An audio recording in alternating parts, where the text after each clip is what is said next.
ciidamada kumaandooska danab ee xoogga dalka Soomaaliyeed iyo ciidamada Jubbaland gaar ahaan guutada gurmad qaran ee ciidanka nabad sugidda Jubbaland ayaa howlgallo culus ka wada deegaanada hoos yimaada degmada Jamaame. Ciidamada ayaa u suurta gashay inay u gudbaan gaadiga shishe ee webiga Jubba gaar ahaan tuulooyinka hoos yimaada degmada Jamaame sida tuulooyinka kale ah Farbulay, Qoraxey iyo Turdho ee hoos yimaada degmada Jamaame iyo deegaanka lagu magacaabo Bangeeni. ciidamada ayaana u ruqaansaday howlgal culus ay ka wadeen labadii maalmood ee lasoo dhaafay. ciidamada ayaana ku guulaystay in ay burburiyaan dhammaan fariismihii maleeshiyaadka argagixisada ee deegaanadaasi ay ku lahaayeen.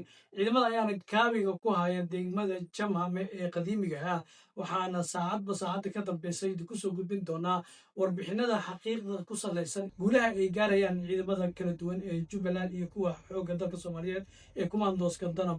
haddaba nagala soco boggeena Shirwa Cumar oo aad nooga barateen inaan idinku soo gudbinno xogaha rasmiga ah iyo dagaalka ka dhanka ah maleeshiyaadka argagixisada iyo howlgallada ay wadaan ciidamada kumaandooska danab ee xoogga dalka Soomaaliyeed iyo kuwa Jubbaland, guulaha ay ka gaareen howlgalladii ugu dambeeyey. filo goordhow warbixinno dhammaystiran oo ku saabsan jabka argagixisada ee la gaarsiiyey deegaanada Jubbaland.